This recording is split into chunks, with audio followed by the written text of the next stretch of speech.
A las 02:14 de la madrugada, hora local de Venezuela, un misil de un sistema S-400 Triumph salió rugiendo de su contenedor vertical con una llamarada que iluminó la selva durante 3 segundos completos. El estruendo fue tan brutal que los soldados de guardia a 2 kilómetros se tiraron al suelo pensando que los estaban atacando. El cohete sólido generó más de 120 toneladas de empuje instantáneo y aceleró los 2.300 kilos del misil de 0 a Mach 7 en menos de 12 segundos, mientras la trayectoria se curvaba hacia el noroeste buscando un contacto que el radar había clasificado como aeronave de baja observabilidad de gran tamaño a 28.000 metros de altitud y 380 kilómetros de la costa. Y aquí tienes que prestar mucha atención, porque lo que pasó en los siguientes 8 minutos y 42 segundos no solo puso en jaque la vida de 2 pilotos estadounidenses que volaban la aeronave más cara y secreta del planeta, sino que desencadenó una respuesta militar tan precisa y devastadora que Venezuela perdió en una sola noche el 68% de su capacidad de defensa aérea de alta cota y más de 3.800 millones de dólares en equipamiento ruso que tanto les había costado comprar. Pero para que entiendas cómo se llegó a este desastre absoluto, tenemos que retroceder 72 horas, porque todo nació de una cadena de errores de identificación, arrogancia operativa y una confianza ciega en tecnología rusa que, en la práctica, no estaba preparada para enfrentarse al B-2 Spirit. Sí, exactamente, ese B-2. El bombardero sigiloso que cuesta 2.100 millones de dólares por unidad y del que solo existen 19 operativos en todo el mundo. El mismo que puede cruzar medio planeta sin repostar, llevar 16 bombas nucleares y desaparecer de casi cualquier radar conocido. Ese mismo B-2 fue el que el coronel venezolano decidió derribar pensando que era otro dron Global Hawk disfrazado. O peor aún, un bombardero B-21 Raider prototipo haciendo reconocimiento ilegal. Y la historia de cómo llegó a esa conclusión es tan absurda que casi parece inventada. Pero te aseguro que podría haber pasado perfectamente. Todo empezó cuando Venezuela activó el ejercicio Escudo Bolivariano 2026, la versión más ambiciosa que habían hecho nunca. La idea era simple en teoría: demostrar al mundo, y especialmente a Washington, que después de gastar casi $1.000 millones en 2 regimientos de S-400 Triumph y sus radares asociados, ya no eran el patio trasero de nadie. El ejercicio incluía activación total de los 4 batallones S-400 desplegados en el norte del país, simulación de combate realista contra objetivos hipersónicos y, lo más delicado, rastreo activo de todo lo que volara a más de 200 kilómetros de la costa, aunque estuviera en espacio aéreo internacional. ¿Notificaron a la comunidad internacional? Sí, pero el mensaje fue tan vago que parecía escrito por alguien que quería que lo malinterpretaran a propósito. Ejercicio de defensa aérea en zona norte, fechas tal a tal. Posibles interferencias radar en sector Caribe. Nada de coordenadas exactas. Nada de horarios precisos. Nada que dijera, vamos a iluminar con radar de control de fuego todo lo que se mueva. Estados Unidos envió la nota diplomática habitual: cualquier acción hostil contra aeronaves norteamericanas en espacio internacional será considerada acto de guerra. Pero, como siempre, esa nota se quedó atrapada en la burocracia caraqueña y nunca bajó hasta los comandantes de batería. El coronel Héctor Ramírez, sí, el mismo Ramírez del incidente del Super Hornet 2 años antes, había sido rehabilitado después de un año de arresto domiciliario y ahora mandaba el batallón S-400 más moderno, el que protegía el espacio aéreo sobre el lago de Maracaibo y la refinería de Amuay. Tenía 30 años de servicio, una medalla rusa colgada en el pecho y una obsesión personal por demostrar que el S-400 era capaz de detectar y derribar incluso al B-2. Los asesores rusos que llegaron en enero le habían repetido hasta el cansancio que el radar 92N6E Gravestone y el Protivnik G, en configuración óptima y con el modo Binda L activado, podían ver fantasmas sigilosos a más de 300 kilómetros bajo ciertas condiciones atmosféricas. Ramírez se lo creyó al 100%. A las 23:47 del día anterior, un Bevo O-2A Spirit Bloque 20, matrícula 82168, indicativo Spirit 03, despegó de la base de Whiteman, Missouri. Los 2 pilotos, el teniente coronel Ethan Ghost Harper y la mayor Laura Ice Ramírez, sí, mismo apellido, pura coincidencia cósmica que nadie notó. Llevaban órdenes clasificadas directo del Comando Estratégico: volar perfil de penetración profunda sobre el Caribe, recoger inteligencia electrónica sobre los nuevos S-400 venezolanos y de paso validar una nueva capa de pintura absorbente de radar que supuestamente reducía aún más la ya ridícula firma radar del B-2. La misión era tan secreta que ni siquiera el portaaviones más cercano sabía que estaban en el área. El plan de vuelo los llevaba a sobrevolar aguas internacionales a 280 kilómetros de la costa venezolana, a 28.500 metros de altitud, velocidad 0.84 Mach, rumbo constante 185, sin luces, sin transpondedor, sin emisiones activas. Básicamente un agujero negro volando. El B-2 Spirit es una bestia impresionante. 52 metros de envergadura, forma de ala volante. Revestimiento absorbente de radar que lo hace tener una sección transversal equivalente a un pájaro grande en la mayoría de las bandas. Puede llevar 18 toneladas de carga interna, volar 11.000 kilómetros sin repostar y, lo más importante, su sistema defensivo AE, APR-50, detecta y clasifica cualquier radar que lo ilumine con precisión quirúrgica. Harper y AIS estaban tranquilos. Habían hecho esta ruta docenas de veces. Pensaban en el café que se iban a tomar al aterrizar en Diego García en 18 horas. No tenían ni idea de que un coronel venezolano con sed de venganza personal los tenía en pantalla. 3 días antes del vuelo, en la base aérea Libertador, el coronel Ramírez recibió la orden directa del Comando de Defensa Aérea Integrada durante el ejercicio Escudo Bolivariano 2026. Rastrear absolutamente todo contacto aéreo sospechoso más allá de los 200 kilómetros, incluso en espacio internacional, y estar listos para respuesta inmediata no simulada si el objetivo mostraba comportamiento hostil. La frase respuesta inmediata no simulada era nueva y nadie la cuestionó qué demonios significaba. Los asesores rusos presentes, un coronel del GRTU y 2 ingenieros de Almaz-Antey, asintieron con aprobación. Uno de ellos hasta dijo en ruso traducido: finalmente alguien con huevos para usar el sistema como se debe. Ramírez se lo tomó como autorización personal. El S-400 es un monstruo en papel. Radar de búsqueda 91.6E con alcance 600 kilómetros. Radar de control de fuego Gravestone hasta 400 kilómetros contra objetivos convencionales. Y según los rusos, hasta 150 kilómetros contra objetivos de baja observabilidad, si usas el modo correcto y condiciones atmosféricas perfectas. Capaz de rastrear 300 objetivos y guiar 72 misiles simultáneamente. Suena invencible. Pero hay un detalle que los folletos rusos no cuentan. El B-2 no solo tiene sección transversal minúscula en banda X y S, las que usa el S-400 para control de fuego, sino que su sistema de guerra electrónica puede deformar y desplazar su retorno radar hasta hacerlo parecer un enjambre de pájaros o ruido atmosférico. Y esa noche las condiciones eran perfectas. Para el B-2, el coronel Ramírez estaba en el centro de mando subterráneo, cuando a las 01:58 el radar Protivnik GE en banda L detectó un retorno débil pero persistente a 412 kilómetros, altitud 28.000 metros, velocidad 980 kilómetros por hora, rumbo sur-sureste. El sistema lo clasificó automáticamente como posible objetivo de baja observabilidad, probabilidad 68%. Ramírez ordenó pasar al Gravestone en modo de baja probabilidad de interceptación. El operador, capitán José Torres, ajustó parámetros y, de repente, el retorno se hizo más sólido. Ramírez sintió la adrenalina. Era su momento. Llevaba 2 años esperando demostrar que los gringos no eran invencibles. Los asesores rusos se acercaron a la pantalla. Uno de ellos murmuró: «Da, esto B-2». Ramírez sonrió. Pidió confirmación visual por infrarrojos con el OLS-50M montado en un Su-30 cercano, pero el Su-30 no vio nada térmico. El B-2 volaba tan alto y frío que su firma infrarroja era mínima. Aún así, Ramírez ya había decidido. Era un bombardero estadounidense haciendo reconocimiento ilegal disfrazado de ejercicio. Ordenó iluminación completa con radar de control de fuego. Unos segundos después, en la cabina del Spirit 03, el sistema de alerta de radar se activó con un pitido bajo pero inconfundible. La pantalla táctica mostró fuente de emisión a 378 kilómetros al sur. Clasificación inmediata 92ON6E Gravestone S-400. Harper miró a Ice y dijo: «Nos tienen». Ice respondió: «Imposible, estamos a 280 kilómetros de la costa, altitud máxima, perfil limpio». Pero ahí estaba la iluminación. El AN/APR-50 calculó que el radar los veía con retorno equivalente a 0,08 metros cuadrados, lo cual era muchísimo para un B-2.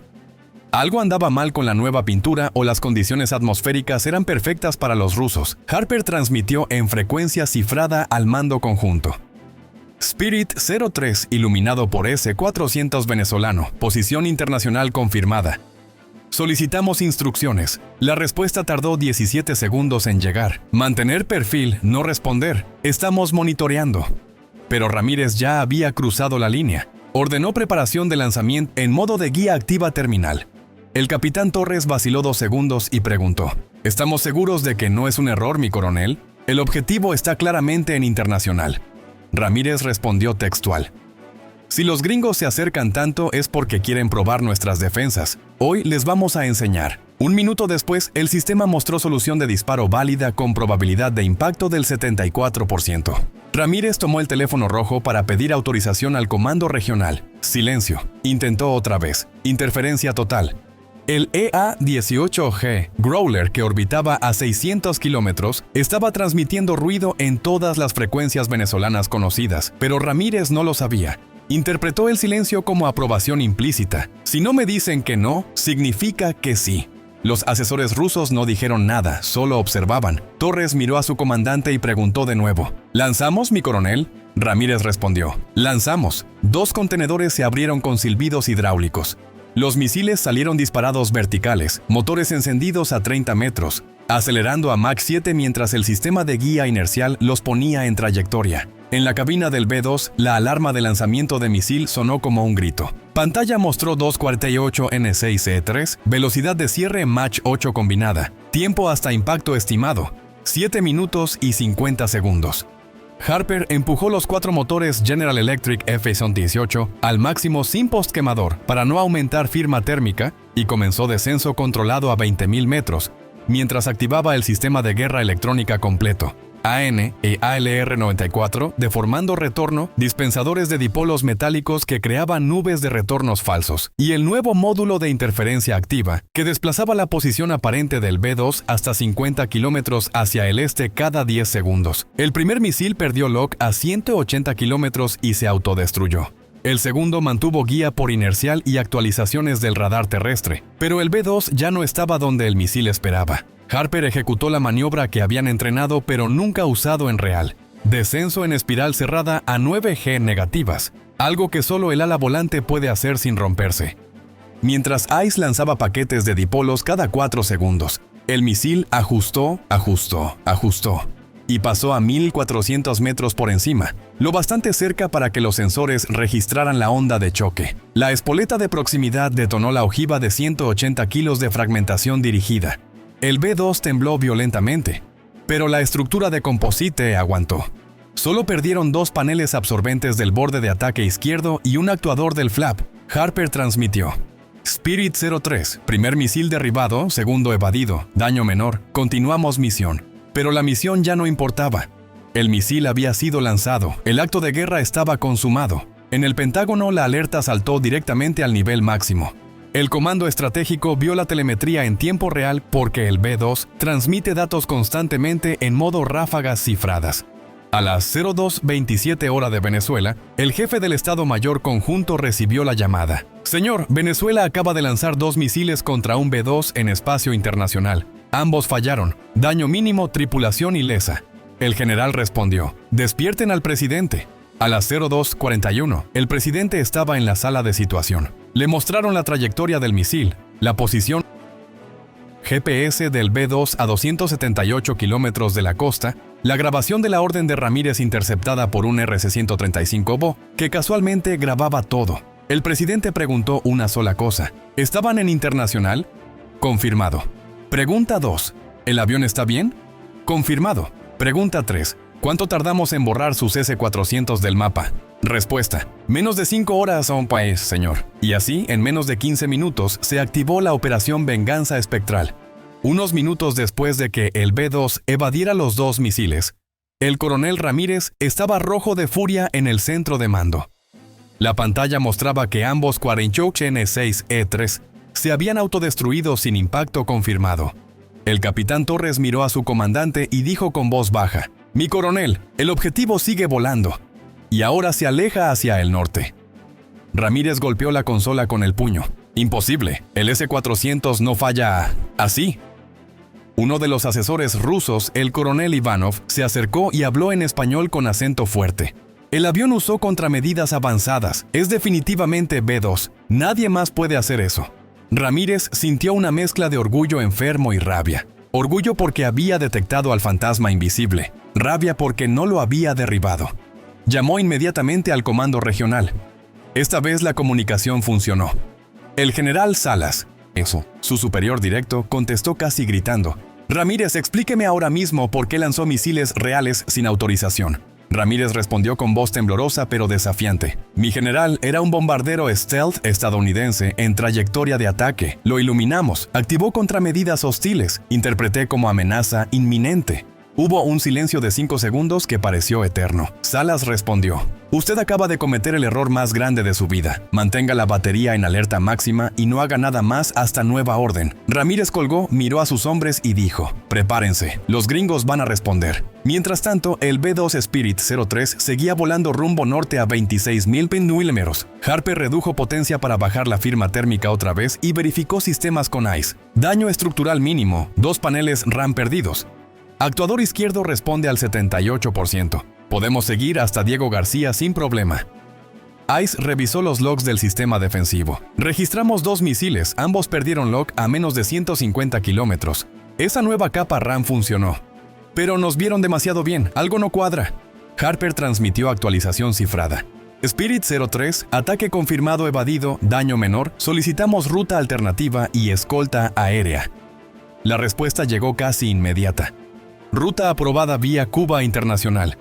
4 F-22 redirigiendo desde Curazao. ETA 25 minutos. Bien hecho. Los 2 pilotos se miraron por la cabina oscura. El Caribe estaba negro abajo, solo puntitos de luces de barcos lejanos. ICE dijo en voz baja: «Esto va a ser gordo, Ethan. Acaban de disparar a un B-2». Harper asintió. «¿Sí? Y no van a parar con una disculpa». En Caracas, a las 03:15 hora local, el ministro de Defensa General Vladimir Padrino López fue despertado por su ayudante. Le entregaron una tableta con el reporte preliminar. Batallón S-400 Maracaibo lanzó 2 misiles contra aeronave estadounidense no identificada pero clasificada como bombardero stealth. Ambos misiles fallaron. Aeronave continúa vuelo. Padrino López se sentó en la cama, sintió que el corazón le daba un vuelco. Llamó inmediatamente al presidente. A las 03:27 el despacho presidencial estaba iluminado. El presidente escuchó el briefing de 5 minutos. Miró mapa satelital que mostraba posición exacta del B-2 durante el ataque. 278 kilómetros de costa venezolana. Espacio internacional indiscutible. Preguntó: ¿quién dio la orden de disparar? Respuesta: Coronel Héctor Ramírez, mismo del incidente del FA-18 en 2024. El presidente cerró los ojos un segundo y dijo: «Arresten a Ramírez y a toda la cadena de mando de esa batería. Preparen disculpa oficial y ofrezcan investigación conjunta». Pero en voz más baja añadió: «Y activen todos los sistemas de defensa». Sabemos lo que viene ahora. En el Pentágono, la sala de situación estaba en ebullición. El presidente llegó en persona a las 02:150 hora este, 01:50 Venezuela. El general Mark Schwartz, jefe del Comando Estratégico, proyectó la telemetría en tiempo real del B-2, trayectoria de los misiles, punto de detonación, daños. El secretario de Defensa resumió: «Señor presidente, tenemos 3 opciones. 1. Respuesta limitada, destruir solo la batería que disparó. 2. Eliminar todos los S-400 del norte. 3. Borrar toda la defensa aérea venezolana, incluyendo Su-30 y radares». El presidente miró mapa y preguntó: «¿Cuál deja mensaje claro sin convertir Caracas en cráter?». Schwartz respondió: «La opción 2, señor. 4 batallones S-400, 6 radares de largo alcance y sus centros de comando. Daño estimado $3.800 millones.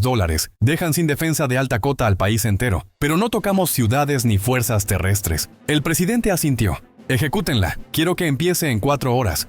A las 04:10, hora Venezuela, 6 F-22 Raptors despegaron desde Curazao con carga completa de misiles AIM-120D y AGM-88 HARM. 2 EA-18G Growlers los acompañaban transmitiendo interferencia preventiva desde el portaaviones USS Abraham Lincoln, que había virado a toda máquina hacia el norte. 12 F-35C despegaron con misiles HOKO-SM y AGM-158C LRAC. 3 B y 1 B Lancer despegaron de Des AFB, Texas, cada uno cargado con 24 misiles de crucero JASSM-ER.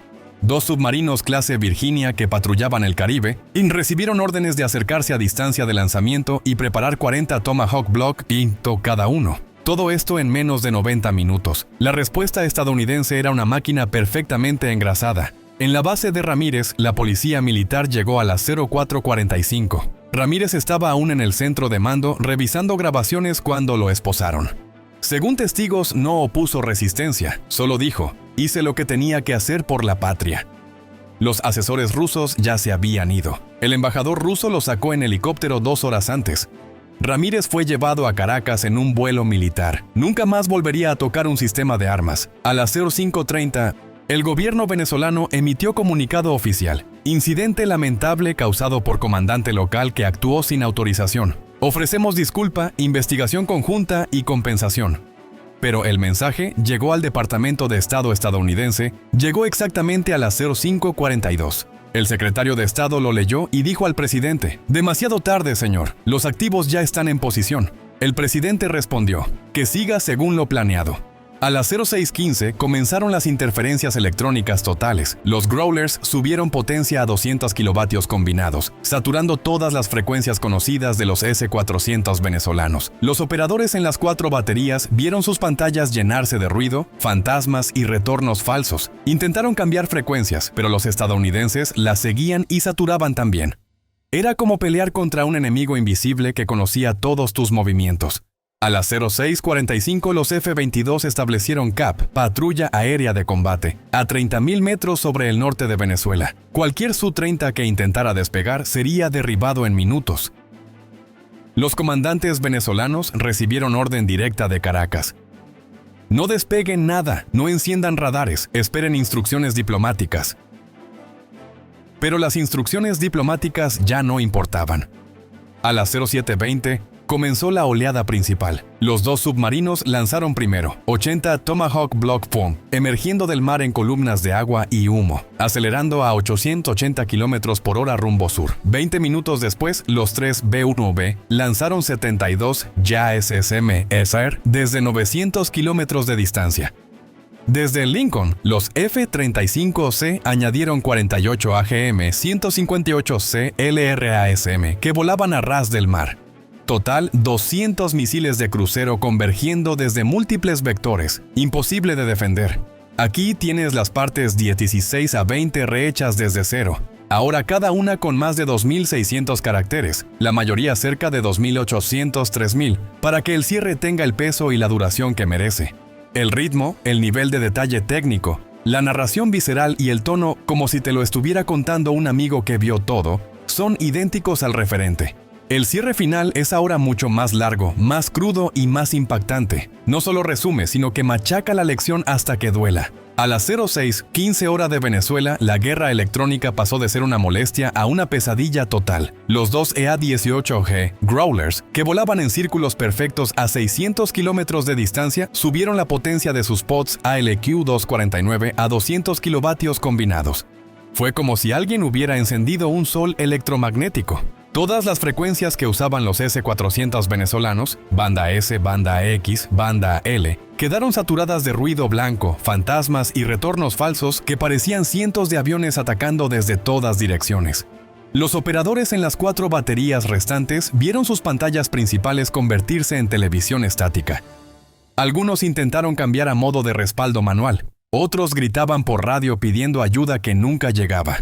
Un teniente en la batería de Valencia, con los ojos rojos de no dormir desde hacía 30 horas, encendió el radar Gravestone aunque fuera 10 segundos para intentar ver algo real. Error catastrófico. En cuanto la antena transmitió, 4 misiles AGM-88E HARM lanzados por los F-22 que esperaban invisibles a 35.000 metros, captaron la emisión y cayeron en picada a Mach 4. El primer HARM impactó la antena principal y la arrancó de cuajo como si fuera de papel. El segundo destrozó el vehículo de control de fuego. El tercero y cuarto hicieron explotar 2 lanzadores cargados con 48 N6E3.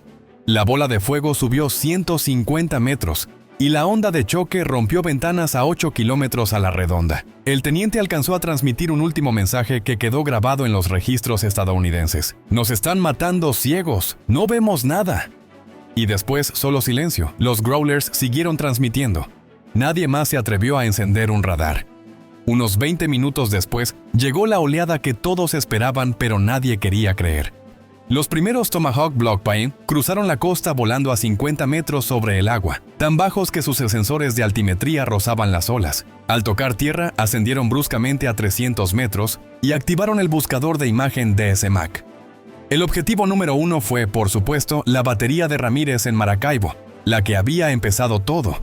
5 misiles solo para ella.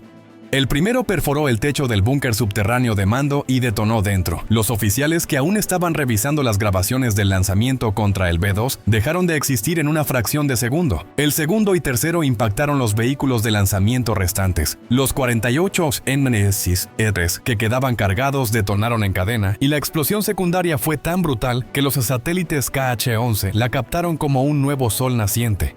El cuarto Tomahawk destruyó el radar de búsqueda Protivnik-G y el quinto el 91N6E Big Bird, cuando el humo se asentó 30 minutos después. De la batería más cara y moderna de Venezuela solo quedaban cráteres humeantes y trozos de metal retorcido que brillaban al rojo vivo. Los soldados que sobrevivieron corrieron hacia la selva sin mirar atrás. Algunos nunca volvieron. La batería de Puerto Cabello recibió 7 misiles, 4 JSSM Air desde los B-1B y 3 LRACM desde los F-35C que volaban a ras del mar. Llegaron desde direcciones opuestas para que no hubiera forma de priorizar. Un JASSM impactó directamente el depósito de combustible diésel de los generadores, y la explosión fue tan intensa que iluminó toda la costa como si alguien hubiera encendido un segundo sol a las 4:30 de la madrugada. Los soldados que estaban fuera de los búnkeres vieron la luz y muchos se tiraron al suelo pensando que era un ataque nuclear. Cuando se levantaron, de los vehículos solo quedaban esqueletos negros. Parte 17 termina con 2234 caracteres. La batería de Barcelona, ubicada en las afueras de la ciudad costera venezolana, representaba uno de los pilares de la defensa aérea del país. Equipada con sistemas S-400 de fabricación rusa, esta unidad había sido promocionada como invencible por el alto mando militar. Pero en esa fatídica noche, con las alarmas sonando y el pánico extendiéndose como un incendio forestal, los soldados y oficiales se dieron cuenta de que no había más opciones viables. Intentaron lo único que les quedaba: huir. Con manos temblorosas y bajo la presión de órdenes contradictorias, cargaron los radares móviles, los lanzadores de misiles y el equipo auxiliar en transportes pesados, camiones militares robustos que rugían al encenderse en la oscuridad. Salieron a la carretera principal rumbo al interior del país, serpenteando por caminos polvorientos y mal iluminados, convencidos de que al menos podrían salvar parte del equipo valioso y reagruparse en una posición más segura. Pensaban que la movilidad sería su salvación, que el terreno accidentado y la noche les darían una ventaja temporal. Error garrafal. Los drones MQ-9 Reaper, operados por fuerzas estadounidenses desde bases remotas, volaban silenciosamente a 15.000 metros de altitud en espacio aéreo internacional, fuera del alcance de cualquier radar venezolano restante. Estos drones, equipados con cámaras infrarrojas de alta resolución y sensores térmicos avanzados, detectaron el movimiento inmediatamente. Siguiendo la convoy en tiempo real, transmitieron coordenadas GPS actualizadas cada 10 segundos a los centros de comando aliados. No había escapatoria posible bajo esa vigilancia omnipresente. Apenas habían recorrido 18 kilómetros cuando el cielo se abrió con venganza. 6 misiles de crucero Tomahawk, lanzados desde destructores navales en el Caribe, surcaron el aire a baja altitud, evadiendo cualquier detección residual. El primero impactó directamente en los vehículos de radar, desintegrándolos en una bola de fuego que iluminó la noche como un sol artificial. Luego vinieron los lanzadores, explotando en cadena con sus municiones aún cargadas, enviando fragmentos metálicos volando en todas direcciones. Finalmente, los camiones de mando fueron alcanzados, borrando cualquier esperanza de coordinación.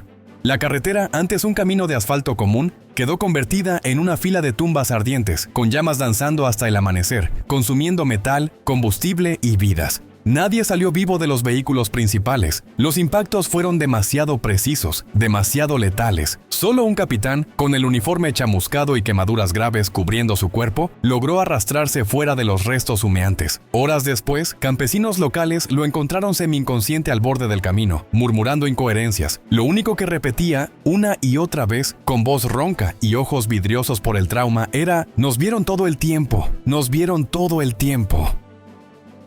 Sus palabras eran un eco de la impotencia total que había envuelto a la unidad.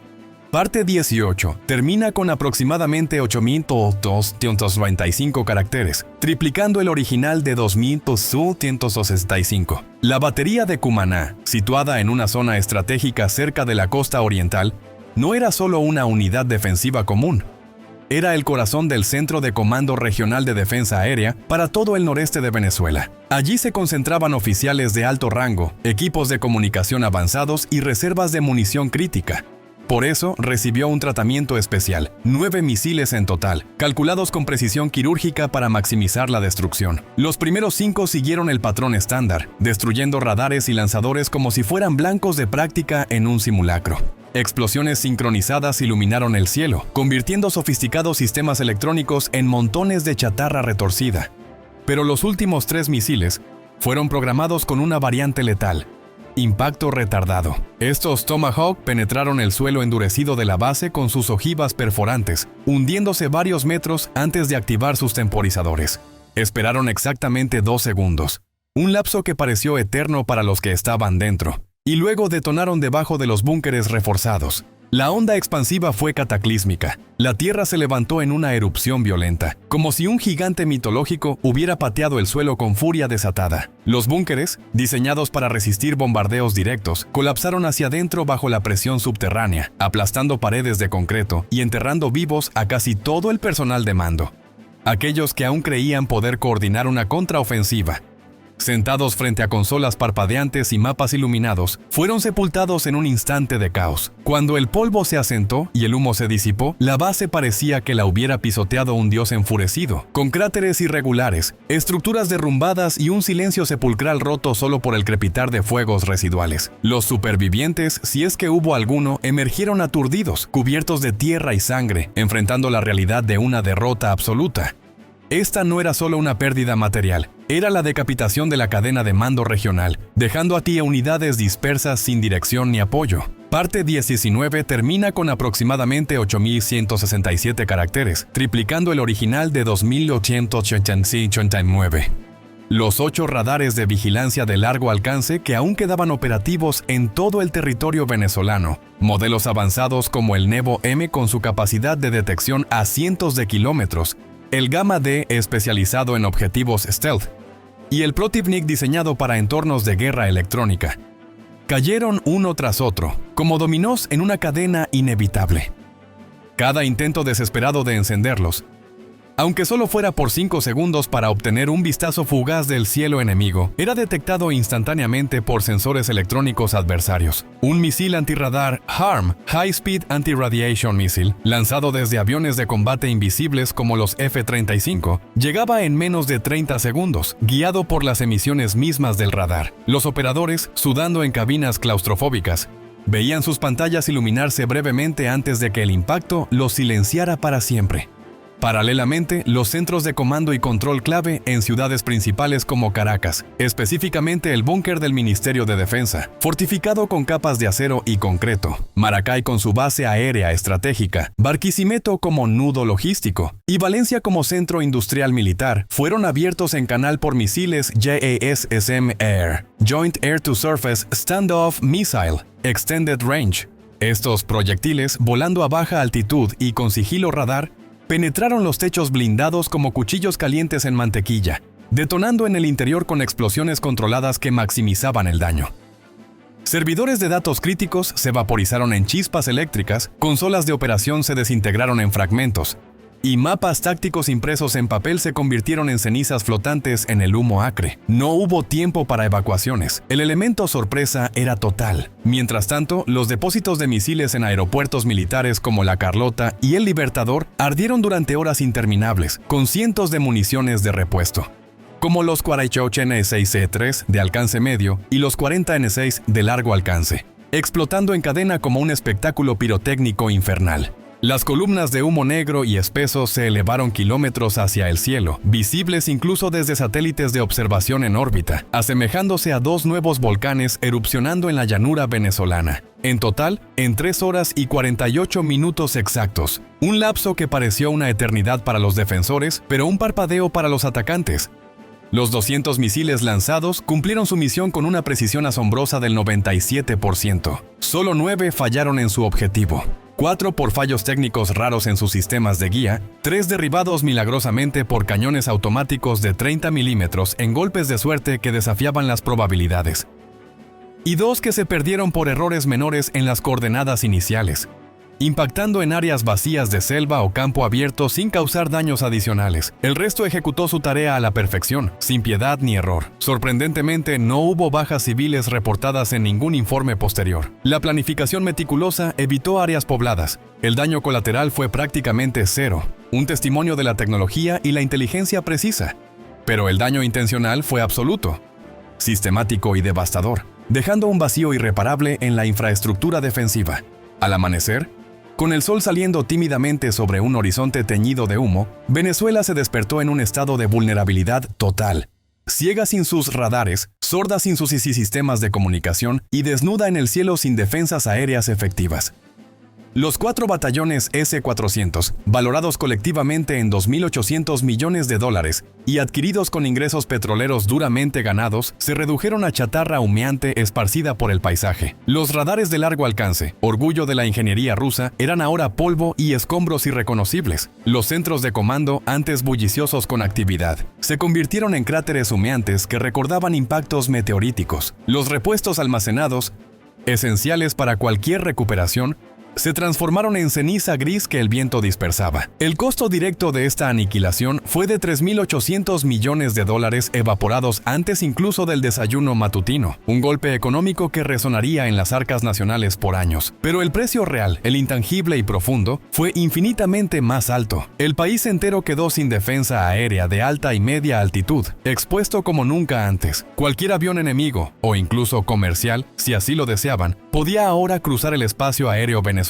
con impunidad, como si no existiera nadie vigilando, ningún radar escaneando, ningún misil listo para interceptar. El mensaje implícito en esta operación fue recibido alto y claro por el gobierno, los militares y la población. La superioridad tecnológica y estratégica no se compra con dinero solo, se gana con preparación y realismo. Y ahora viene lo que nadie quiere oír, pero que todos necesitan grabado a fuego en la memoria colectiva. Esto no fue un accidente fortuito, ni una racha de mala suerte impredecible, ni simplemente imperialismo yanqui, como excusa conveniente para evitar la autocrítica. Fue arrogancia pura destilada en su forma más tóxica, un cóctel letal de sobreconfianza y miopía estratégica. El coronel Ramírez no fue un loco aislado actuando por capricho personal. Fue el producto perfecto de un sistema político y militar que premia la fanfarronería vacía, que confunde la adquisición de juguetes caros rusos, como los S-400 promocionados como invencibles, con convertirse en una verdadera potencia militar. Un sistema que cree ingenuamente que gritar eslóganes como «Patria o muerte» en desfiles y discursos te protege de la realidad cruda, cuando el otro lado no grita ni fanfarronea, simplemente actúa con eficiencia fría y calculada. Ramírez, con su uniforme adornado de medallas y su fe ciega en la propaganda, creyó sinceramente que estaba defendiendo la soberanía nacional contra agresores externos, pero lo que hizo en realidad fue dejar al país con el culo al aire frente al mundo entero, vulnerable a cualquier amenaza aérea imaginable. Y lo peor de todo, nadie aprendió nada de esta catástrofe. 2 años después del incidente, las autoridades seguían comprando más sistemas rusos obsoletos, invirtiendo millones en actualizaciones ilusorias, pensando ingenuamente que esta vez sí va a funcionar. Hemos corregido los errores.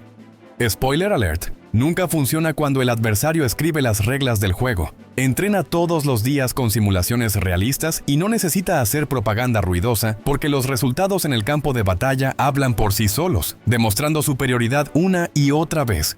Imagina despertarte una mañana cualquiera, con el sol filtrándose por las cortinas, solo para descubrir que tu defensa aérea más avanzada, esa que te costó años de exportaciones de petróleo crudo, sacrificios económicos y miles de millones de dólares en deudas, fue borrada del mapa en una sola noche, sin que pudieras ni siquiera ver venir los misiles silbando en la oscuridad.